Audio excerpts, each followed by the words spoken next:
Hey listeners, today we had on Chris and Cindy from Drift, a perps DEX on Solana.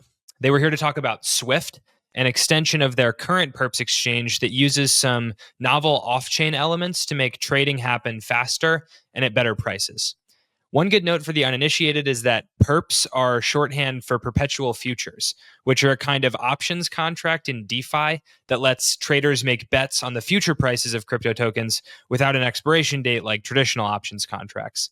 Perps basically let you make very risky trades if that's your thing. It was a very fun one. Let's get into it. Digital Asset Summit in New York is right around the corner. Some of the biggest names in crypto and several major institutions are going to be there. There's a lot of noise in crypto right now, and I think this conference will be pretty high signal. We're doing a live Lightspeed taping with Solana's co-founder Anatoly and Kyle from early Solana investor Multicoin Capital, so you won't want to miss that either. I hope to see you all there, and you can use the code Lightspeed10 for 10% off tickets at checkout.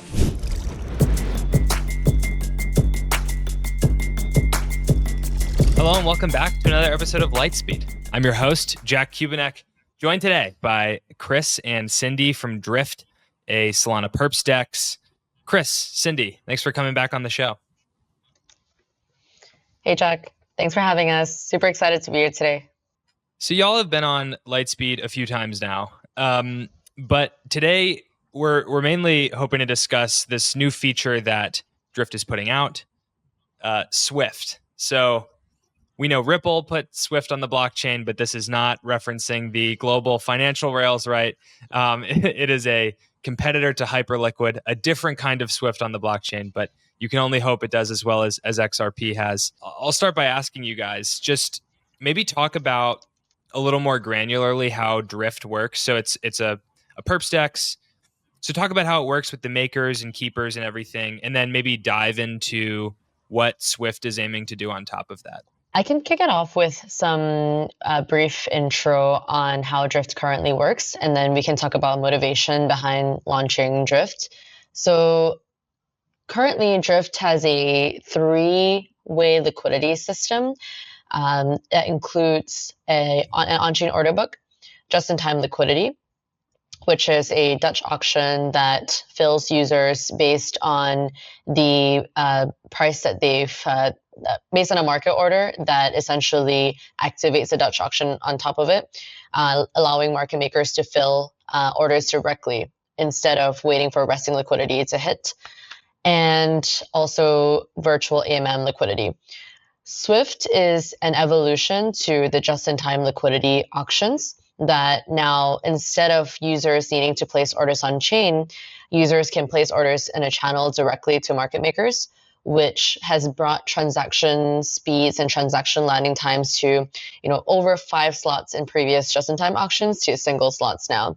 So effectively, it's brought down latency on transacting on Drift by over multiples, and it's our answer to bringing on-chain to bringing centralized types of speeds to on-chain environments without compromising on taking the assets off-chain. And our motivation was really simple. It's our answer to increasing bandwidth, reducing latency, and maintaining decentralization on top of that. I can let Mert talk a little bit about the technical architecture a little bit more, but that's the TLDR on how it works today. And you also have these makers and also like keeper bots that help run Drift, right? So and the Swift nodes sit between the makers and keepers in Solana, I believe. So maybe dive into that a little bit as well. Yeah, so I can take that. So if the user submits a market order, they can either be filled against resting liquidity, which the user that's already posted a limit order on chain, or a market maker can fill them directly. So the keeper's role is to match users against resting liquidity, whereas JIT makers, which we like to call them, provide the role of running a keeper and a maker at the same time. So the keepers are just like support infrastructure to help make the order book work. And then makers are basically like almost integrating that keeper and maker function. JIT makers are integrating that functionality together. And this is obviously seems to me like a response to Hyperliquid, which has been the huge maybe success story in perps trading over the past I don't know, year. So, I mean, was this a response to Hyperliquid's success? I'm just curious how that plays into all of this. Our view has always been to decrease the latency with order filling on chain, and I wouldn't say this was a direct response to Hyperliquid's success, but in fact a validation of the fact that users are demanding more from transactions on chain and kind of the reliability of filling on chain. Obviously, with us, we've been open source since day one. We've been built fully on chain on Solana from day one, and that's one of our principal core around our philosophy, which is that we want to keep assets on chain in a shared L1 public blockchain and continue to inch towards centralized exchange fees while not compromising on the decentralization aspect. So we've always known that users want the best experience on chain. And I think Hyperliquid success actually made us more aware that this was a use case that users wanted. And Swift as an architecture has actually been under the wraps for about over a year now. I think we've been thinking about this for a really long time. And yeah, overall, I wouldn't say it's a direct, it's a direct response, but a response to a demand that we've known for a long time and has continued to validate itself. So I think the way that we're thinking about Swift is that to continue to decentralize as much as possible while getting towards SB. And we think that this being the biggest liquidity upgrade since Drift has launched will finally get us to those transaction filling speeds on Solana itself. I want to ask about the Swift nodes, because you're saying that Drift is remaining decentralized, and I think a lot of that depends on who these nodes are, because right, Hyperliquid, the big criticism of it is that it's like 4 co-located nodes in like a data center in Tokyo. So is Swift going to be meaningfully more decentralized than Hyperliquid, or like who are the nodes going to be in the Swift network that kind of sits between users trading and the Solana network? Yeah, I guess fundamentally, like Swift makes Drift no less decentralized than it already is. All the orders are settled on chain, all the assets are on chain. So you get the censorship resistance and security of Solana, which has like a way higher Nakamoto coefficient. Basically, all Swift does, it lets you propagate your message of an order off chain to get to the market maker faster. But if for some reason like Swift is down or you are integrating in a way where you don't want to use Swift, you can still place all your orders on chain. It's kind of similar to an L2 transaction inclusion where you can always force exit, except Drift was built with all the orders on chain from the beginning. So that's actually really robust UX and it's already integrated. And this is almost like an overlay. So I would say it's like the reason we're leaning towards Swift versus doing an L2 or app chain is we think it does maintain censorship resistance and security, like an L2 is kind of supposed to do, while still getting you those faster speeds. So, yeah, I don't think Swift adds any of those like centralization risk. So, how many Swift nodes are you aiming for?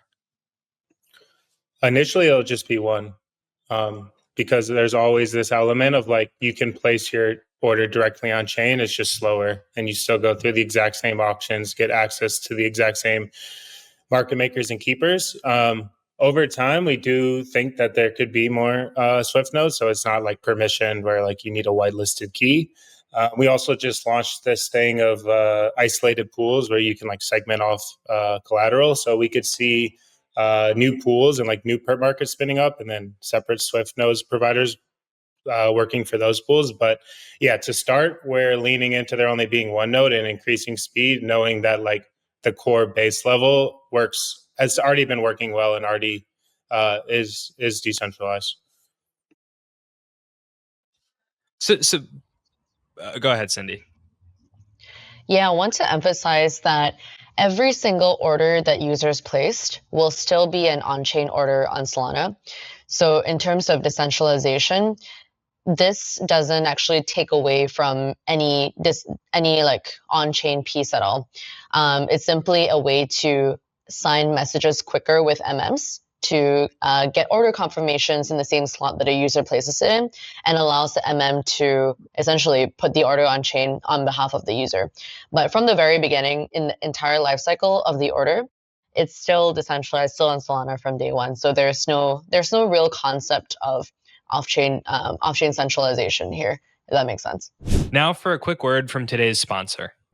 Celebrating 10 years of innovation, Ledger remains the most secure hardware wallet for your Solana and logins, trusted by 7 million users and securing 20% of the world's digital assets. In recent years, Ledger has built a robust ecosystem of products and services, making digital ownership more secure and accessible to everyone. Ledger's newest devices, Ledger Stacks and Ledger Flex, feature the world's first secure touchscreens, making it easier and safer to manage your Solana transactions and coins. With Ledger Live, you can seamlessly and securely manage and stake your SOL.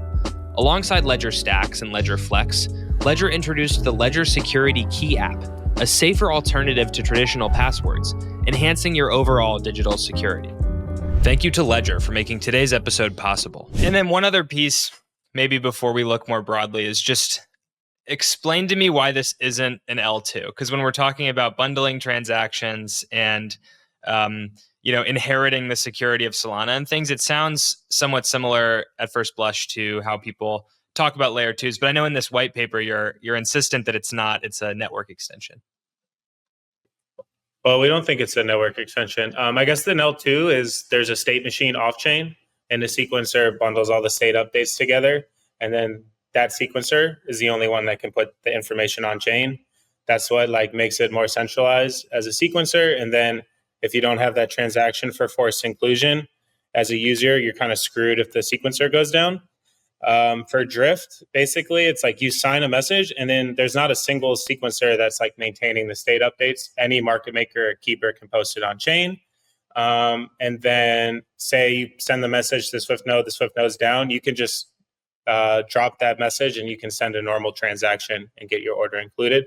So I guess TLDR is there's no centralized sequencer that's maintaining this state and posting it on chain. If it's not a layer 2, it's not a network extension, which is sort of the Solana version of that. What would you call this? Is it a new thing entirely? We call it a trading protocol in the white paper. So it's just a way for you to sign a message and specify an auction and get filled via that.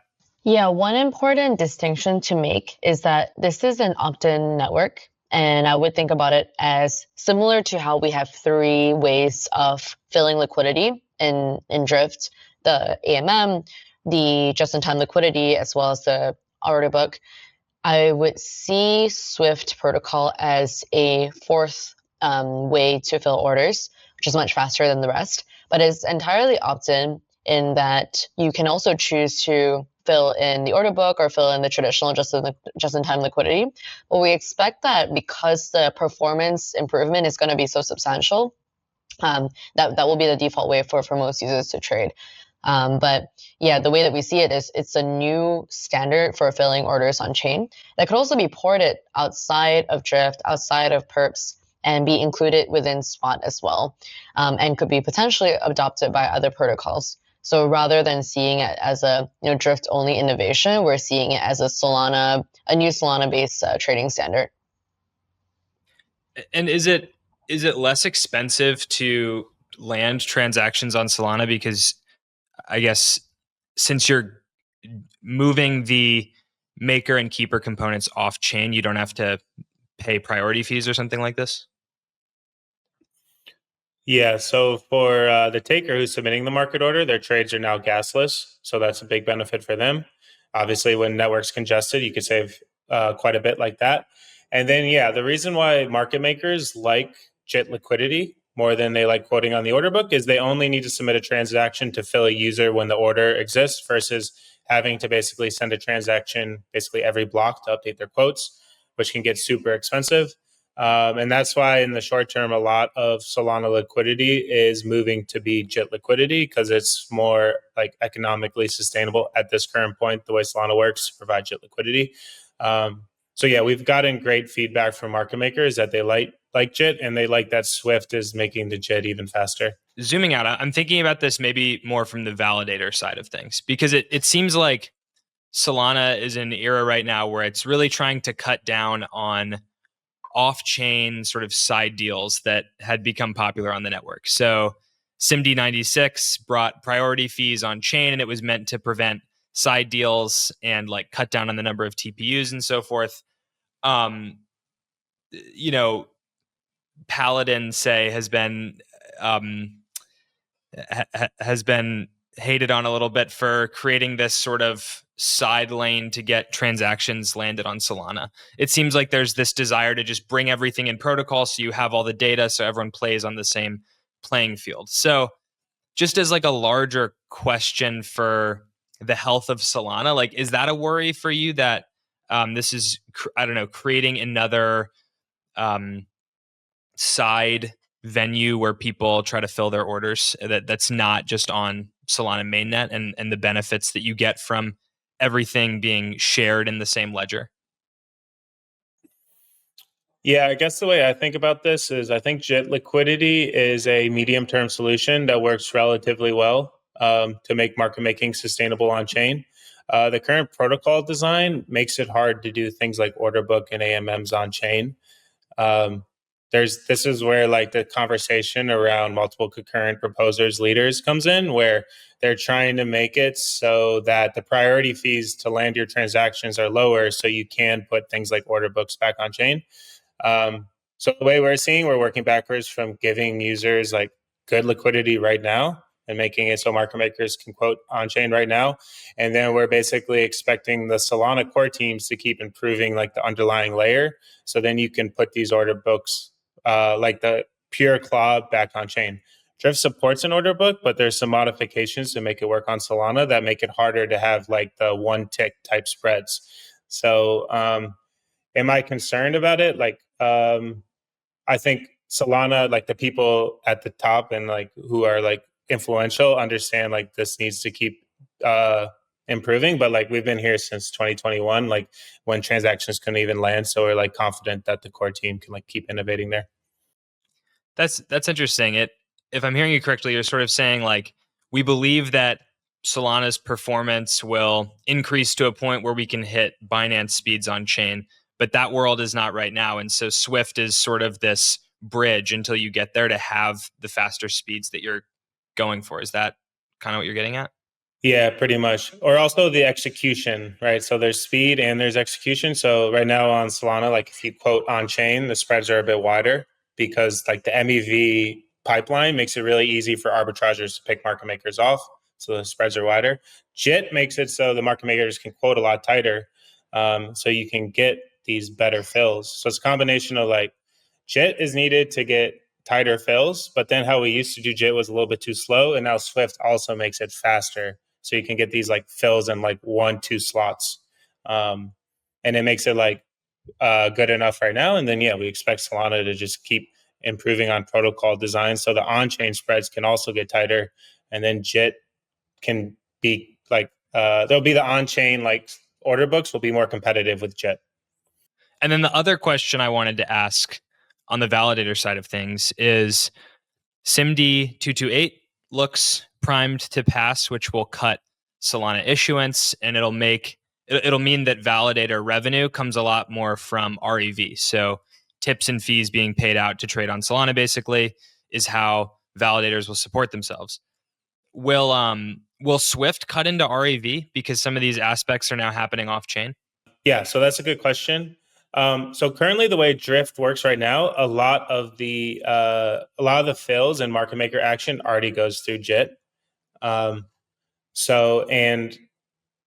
basically just moving the taker transaction off of being on chain, and that taker is already pretty price sensitive. So we actually don't expect this probably won't affect validators like fees coming from Drift because market makers already prefer like doing JIT versus like quoting on the book. So it's kind of just an optimization to the way things already work versus like this crazy like fundamental phase shift, if that makes sense. My understanding of how it works now is like user sends transaction to Solana, and then Drift's machine takes over with the maker and keeper delegation that you have going on. My very like left curve understanding of this. Now you have this Swift node that sits in between those things. So I don't and it bundles the transactions to send them to the network. So it feels to me like it's in the same way that L2s cut into the fees that are sent to Ethereum mainnet. It seems to me like it's doing something similar and could be cutting down on, say, like the priority fees that are paid to Solana validators. Yeah, that's a good question. I guess the difference here is the maker and the keeper are still having to submit their transactions versus like the sequencer being the one that bundles the transactions. So the net effect is like the maker and keeper still submit the transactions. So there's half as many transactions, but in practice, like the makers and keepers are already paying like 90% of the priority fees. So maybe you lose like 10% of the priority fees from the taker not submitting a transaction, but it's not like a huge deal. Versus sequencer, it's like the sequencer is going to take all the users' transactions, which they would have paid fees, and then they compress it into one transaction, and then they pay a very tiny amount to Ethereum. So we don't have that sequencer in the middle, so it doesn't affect the rev as much. Yeah, I think the important distinction is also that the MMs and the keepers are still posting every transaction on chain as a single user order, right? The other important distinction here is that compared to other types of solutions like this, like just in time, that make orders off chain, most of the previous iterations, like Jupiter Z or Uniswap X, forced makers to take over entire positions in one. But the liquidity distinction for Swift protocol is that multiple makers can still compete to fill a user's order in. So you have an element of competition here that hasn't existed in previous auction type protocols, which allows bigger orders to come in, get broken into smaller transactions, and actually not impact the amount of transactions that are placed on chain. What we're doing here is reducing the amount of redundant transactions that are placed on chain. But when it comes to the important ones, like breaking up in orders so that large orders can be filled more reliably, we see this as an aggregation function as a whole that should actually enable more users to feel confident placing larger orders on chain. So the net effect on Solana transactions should equal out, if not increase over time, because you get more users wanting to get filled with this aggregation. I think we have some Dune dashboards of like JIT makers submitting transaction, how much gas they're paying. I don't know what it is off my head, but I can send it to you later. Cool. Yeah, that'd be great. And then where does this conversation intersect with MEV, and especially toxic MEV? Because I think Solana over the past several months has been very concerned with what's the way in which transactions are getting to the blockchain, and is it giving users worse prices because they're being sandwich attacked or something like that. So with you creating this new architecture to do that thing, like is there an MEV component as well? I'm curious. Yeah, so the goal with these auctions is to reduce the MEV that's like negatively affecting users. Because basically you put the order through an auction, there's a slow decay on the price that they want to take. So it makes it hard for you to front run them or sandwich them. So generally this like JIT liquidity, RFQ systems, auctions, these are all coming into play because people are trying to innovate at like the app layer and reduce the amount of MEV and the value that's being extracted from users. And that's why you see things like Swift. That's why Drift uses JIT, and that's also why you saw Jupiter doing like Jupe Z, right? Because if you go through an RFQ system, like you can't get sandwiched on an AMM. So the whole goal of these systems is to get users better execution, like in the immediate term. So I want to broaden this conversation, but I also I feel like I've thrown some hard questions at y'all. So I just are there aspects of this that you're excited about that we haven't really touched on? Anything like that? Yeah, one thing that's really exciting for me is that this innovation is happening within a public blockchain itself that's constantly evolving rather than on an app chain where you can kind of control the parameters of what's going on. One example of this is prioritizing market makers, right? Arguably, on a chain like Hyperliquid, you can prioritize, and it's baked into the consensus that you prioritize market makers over anyone else, market maker cancels in particular. And that's one of the reasons that it's been difficult for market makers to quote on chain in a lot of size, because they're not 100% guaranteed to be able to cancel orders if prices move against them. And that's why resting liquidity is so difficult to do on a fully public L1. The reason this is exciting is because we're evolving the underlying chain to meet in the middle where market maker needs are and where the user demands are. And with this, with Swift, it protects market makers because they continue to have last look on the order. They can only choose to fill at that particular time slot if the order will not create losses for them, which is a very, very big factor for how comfortable MMs feel to quote on chain. And so this kind of bridges the, okay, we can't really adapt the consensus model of Solana just to fit the needs of a perp DEX, while meeting it where, okay, we can adapt the requirements of a market maker to quote at equal depths on Hyperliquid versus Drift. So the reason we're excited is because, we're not making any fundamental consensus level changes. We're adding this new mechanism that should hopefully bridge the gap between the two worlds. I want to broaden out to just the perps world in general for a second. So we alluded earlier to Hyperliquid, very successful new perps DEX L1 thing. It's controversial how decentralized it really is, but obviously a very successful product, very highly valued airdrop. It does the most volume among perps exchanges, at least in the perps dexes, I guess, based on the data I could find. And the narrative that's out there is, okay, Hyperliquid worked because it's just a really good product and people like a really good product. It's Hyperliquid. It's got all the liquidity you need.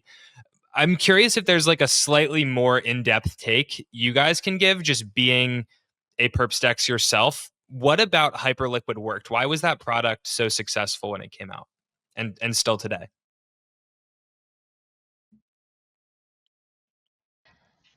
Yeah, I think to broaden the conversation a bit, I think that ultimately the model that works over time is a model that combines spot, margin, and cross collateral in a context that is fully decentralized.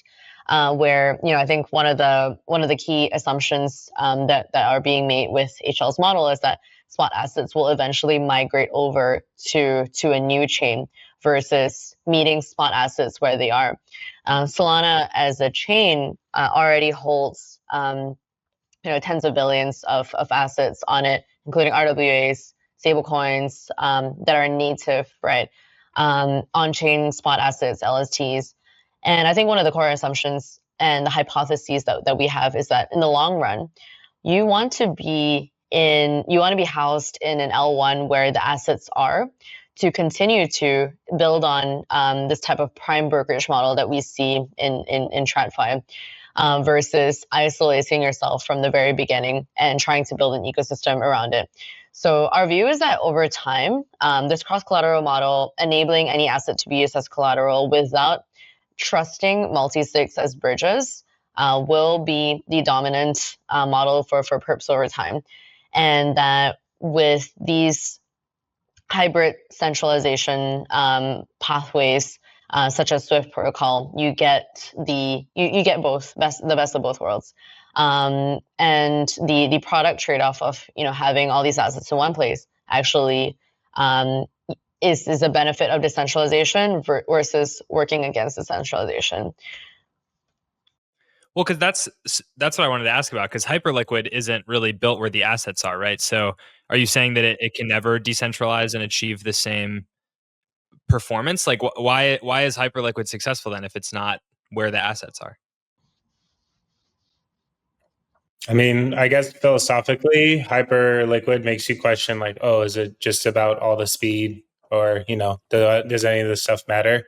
I think our philosophy is like we don't really think that people are going to want to build apps on liquid and launch tokens there. Versus in the long run, Solana will have like the real businesses, and Drift will be able to basically be this DeFi primitive for them. We kind of see the amount of TVL, the traction in vaults as like an early indicator of that. Like there's over 1 billion in TVL in Drift, and there's a lot of demand to like be on this base layer and do all this composability. And the main reason it's not more volume or even bigger than it is just because trading is kind of slow. So we already have like very good indication of what we're doing is working. It's just like we're just continuing to optimize that because like that's the vision of DeFi that we're bullish in.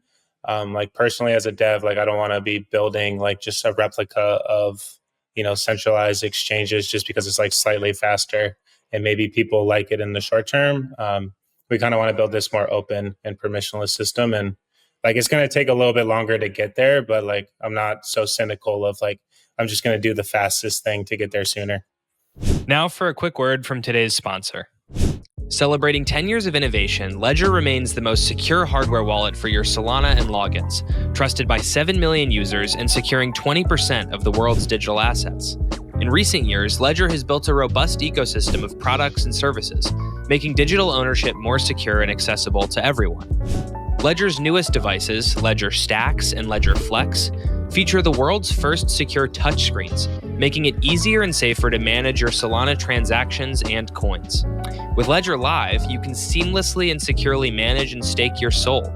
Alongside Ledger Stacks and Ledger Flex, Ledger introduced the Ledger Security Key app, a safer alternative to traditional passwords, enhancing your overall digital security. Thank you to Ledger for making today's episode possible. Yeah, thank you for bringing up that point, Chris, because I wanted to get into that question of hyperliquid long-term people building on it versus Solana. I was pondering the Solana Perps DEX landscape this morning, and you have Jupiter, you have Drift, you have Radium now, you have Zeta. So 2 of those 4, I think, have other places where their primary distribution or users come from. So Jupiter has the swap aggregator that people really like. Radium has pump fund graduations that drive a lot of activity on the platform.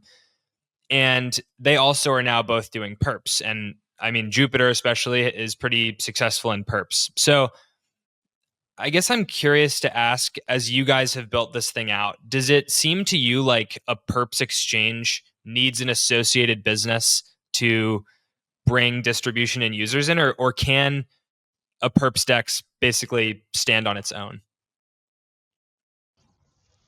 Great question.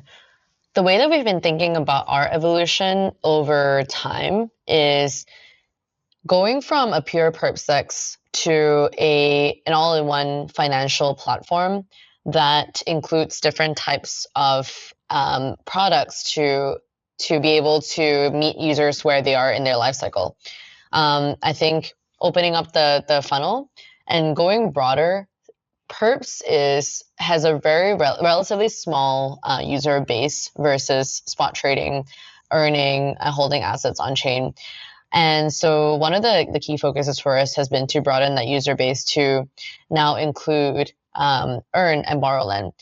And this is not very well known, but we have the second largest borrow lend on Solana right now, and with over 1 billion in TVL. And the reason that this has been the case is one, we've enabled cross collateral, but also the yields from perps trading should boost up the yields of depositing on the platform as well. So we have yields that are higher than our competitors on USDC SOL because of the funding rate trades that are taking place and the higher borrowing of USDC. So our big thesis is that as a super protocol that has multiple businesses and business lines growing, you actually increase the usability of assets and capital efficiency within the protocol. So a single dollar deposited into Drift can now be used for borrowing, for earning, for spot trading, and for earning higher yields on Drift versus elsewhere. And so even looking at our latest product launch, Vaults, we have external managers coming in to trade using Drift and raising capital using our Vaults products. The Gauntlet Run Vaults at the moment are returning over 30% APR doing a hedged LP trade. So we kind of see the perp DEX as a starting point for a DeFi ecosystem, but eventually the products going far beyond what perps offers. We mentioned competitive against like other Solana protocols as well. We actually have perps with the highest leverage, lowest fees, and most assets on Solana. And we think that as this continues, this gives us a platform to springboard into newer products, like growing our spot book, to growing institutional capital on the platform. And perps are kind of just the entry point at the moment. We strongly believe that a multifaceted DeFi platform is going to be the one that wins. Okay, a few pieces there. One, you mentioned that the perps user base is kind of small. Is that because centralized exchanges like gobble up so much of the market, especially like I'm thinking of the big ones in Asia that seem to have a money printer in their perps business? Like, is that limiting the upside for perps DEXs?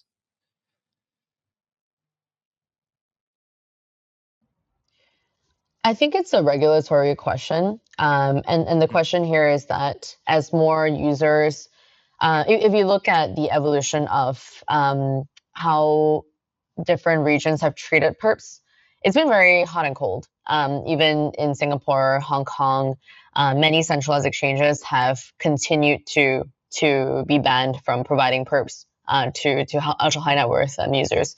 So we do think from a directional perspective, more users will move towards DEX Perps because it increases the surface area of the types of product available to every single person. And the permissionlessness is a big factor here.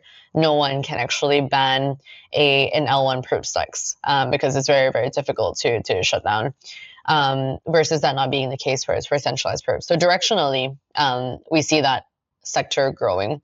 The speed at which it continues to grow and the availability of products that rival the centralized exchange experience is something that's also growing, right? And the reason that we're so bullish on this Swift launch is that it gets us closer to mimicking the experience of centralized exchanges. Because in every single way, a DEX perp is better than a CEX perp. You have more transparency. You have more assets that can come from assets that are launching on-chain from day one versus on centralized exchanges. And you have full custody of your assets, right? No need to trust a centralized exchange. You can always rely on your own ledger. So in every way, it's we find that DeFi is cheaper and fundamentally better than CeFi. But the only blocker at the moment is really on performance. So that, as Chris mentioned, is something that Solana has been inching towards, and eventually will hit the point where the experience will be one-to-one. And that's going to be the watershed moment, we think, for DEX Perps. But as we get there, it's also very important to build a user base from different parts of the business of the DeFi financial institution business that rely less on ultra high frequency and DeFi platforms are already capable of from a performance standpoint. From a performance standpoint, an earned product on DeFi is no different from an earned product in CeFi. So to continue to push the edges on all fronts, we think it's important to have exposure to all parts of the business. Okay, and then it sounds like directionally you agree with the idea of like perps themselves are maybe not an entire business. You have to build this ecosystem of other things. So do you think borrow lend is going to be the diversifier, or do you have plans for like a network of drift products? I know you also have a prediction market you launched. What's the thinking there? I think one really important point to make here is that with other ecosystems or other products that have tried to launch multiple products within a single brand, One example that comes to mind in the past is Sushi Swap, right? They tried to launch like 10 different products, and all of them eventually didn't do so well because they were all disparate products that didn't actually benefit from network effects of being intertwined. With Drift, the way that we're approaching it is that our true product and our true moat is having a very sticky pool of TVL and a very sticky pool that has a risk engine tied to it that enables different products to be built on top, right? And this pool of capital is present across all the activities that you can do on Drift. And this is why you get benefits of capital efficiency. So I would say that to go deeper a level, it's not just about having multiple products under one brand. It's about having multiple products tied together in a single risk engine and in a global pool of capital. Because then you get capital efficiency benefits from it. You get the benefits of having a good TVL and yield flywheel. The more TVL you get in the platform, the more you can swap, the more you can earn, the more you can borrow with a lower cost of capital, which is extremely important in this case. But yes, we do see the fundamental architecture of Drift being open to new products being built on top of it. We could see a world where, especially with our foundation growing, investing into different founders who are building, OTC option products, OTC perp products, continuing to grow our vaults product. Our current vaults have, I think 20 managers building on top of it right now. So over time, I think this flywheel will actually get us to a level of TVL and growth that supersedes other platforms that have disparate products. I want to ask about Drift Bet as well, because I remember when it came out, it was in the lead up to the election. There was a lot of interest in political betting on the outcome of the election and so forth. And it was pretty broadly predicted that there would be like a fall off in volume in prediction markets after the election. And just like browsing Drift Bet, it seems like that's been the case. Are you still optimistic that that prediction market has like long-term value for Drift, or are you sort of focused on other things at this point? Yeah, for us, definitely the election prediction markets fit really well into like our current offering, kind of like Cindy was just talking about.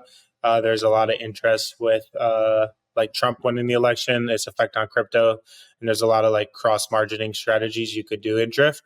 And given where the tech stack was at leading up to the election, we were able to like basically put that together really fast, and users liked it a lot. With the election coming to an end, there's definitely a fade in interest, and what we're looking to do is kind of push the development of prediction markets more to the community, because it like right now there's a lot of sports betting, but sports betting is kind of more orthogonal to the core offering. So it's something we're looking for the Drift Foundation and potentially community members to keep contributing to. But yeah, for us, I thought the Drift Bet was like, we put it out really quickly. It got like, gave a good experience to users. And right now it's not something like the core team is looking at as much. Cindy, anything else there? Yeah, I think there are, cyclical products and then anti-cyclical products. And I think for us, the bet was an experiment on how fast we could ship a product like this within our architecture. And it took our pre-launch market contracts and turned them into prediction market contracts. And we've, built a really successful use case for it. It was widely used pre-elections to bet on Trump versus Kamala. And a lot of our user base at the time were like cross-margining positions together. I think, at this stage, we think it's still a very useful product for community members to hedge against electoral results or in areas outside of the U.S. and maybe like Fed rates and things like that as well. But at this stage, given the growing popularity in perps and also our foundation model being able to invest in community founders, we actually want to put a request for startups out there for people to build out a new prediction markets front end for accessing these products. And the way that we think about our role as we grow into this foundation model is to continue to build out smart contracts that enable these use cases to take place, and have other founders, build orthogonal products that are outside of our core focus. And our core focus right now being on Earn, being on Perps, and growing liquidity there. I feel like you've alluded a few times to the foundation. Like, say more about this foundation model. Are you like funding startups, doing venture stuff with the foundation treasury? Yeah, still early days at the moment. We'd love to talk about this a little bit more in a couple of months as things solidify.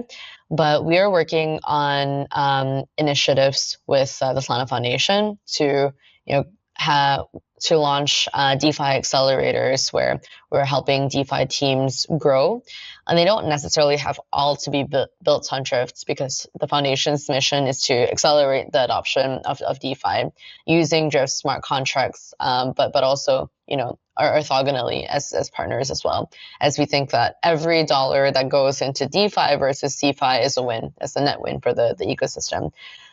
So expect initiatives like hackathons, funding programs, accelerator programs, in-house entrepreneurial programs to help grow the DeFi ecosystem.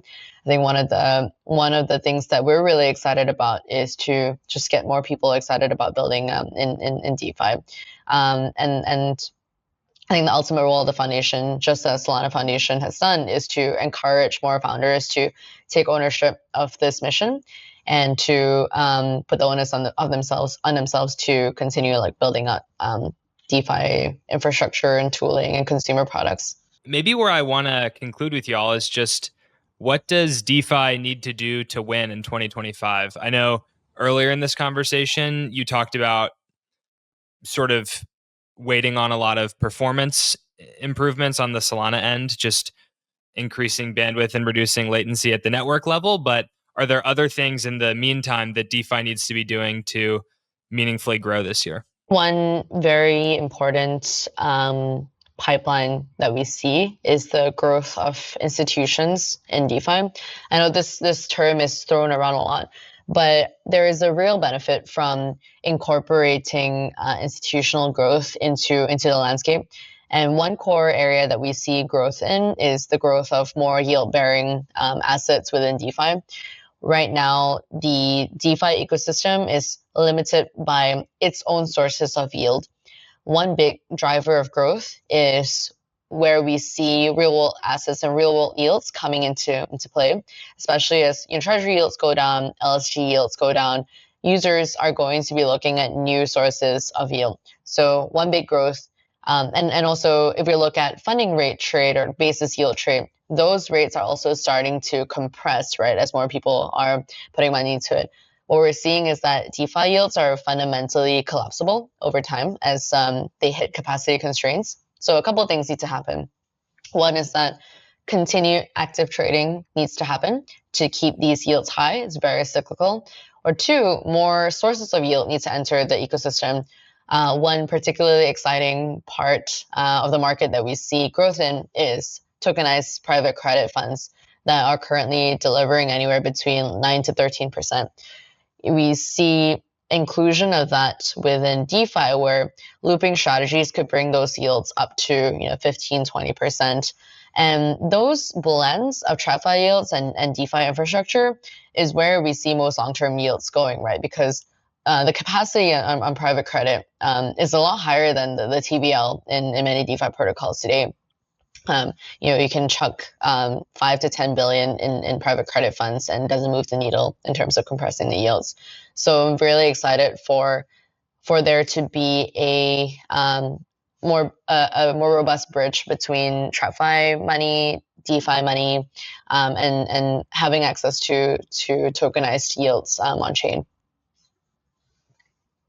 Yeah, I would just add, I think it's multifaceted, and it also takes time. I guess because we're going through this little bearish trend, people are becoming cynical again, oh, we did all this stuff, it's just meme coins, blah, blah, blah. I think when I zoom out and I look at how much progress has been made, and since I started working in crypto in 2021, I think the tech has gotten a lot better. And I think people probably understate how much the regulatory lack of clarity stop people from building on chain. I think you're just going to start now getting people taking it more seriously. So you're going to get institutions and more apps deploying more like legitimate tokens on chain. And when that happens, it basically makes DeFi more valuable. So the way I think about it is like as DeFi, like infrastructure provider, you're trying to make things more usable. You're trying to make it more performant, trying to lower the value that's extracted. And then you're also making a bet on this secular trend that like more and more people are going to deploy on chain because of the benefits of like being able to be on this like global ledger. So I try to think about like, all right, I remember when Sol was at $8 and you can barely land a transaction. Now we've made all this progress and like try to keep extrapolating it out and not let the like zoom too much in to like, oh, Sol was $250 like a month ago and now it's over. Yes, exactly. Doing a lot of zooming out these days. Cindy, Chris, it's been a lot of fun getting to catch up with y'all, hear what Drift is up to, and chat a little bit about Swift. Best of luck with the launch, and thank you both very much for coming on the show. Thank you. Thanks, Jack. Was a great one. All right, everyone, that's all we have for today, but thank you very much for tuning in. Please like, subscribe, give us a 5-star rating wherever you get your podcasts. If you enjoyed this, we'd love if you shared it with a friend, and we'll see you all again very soon.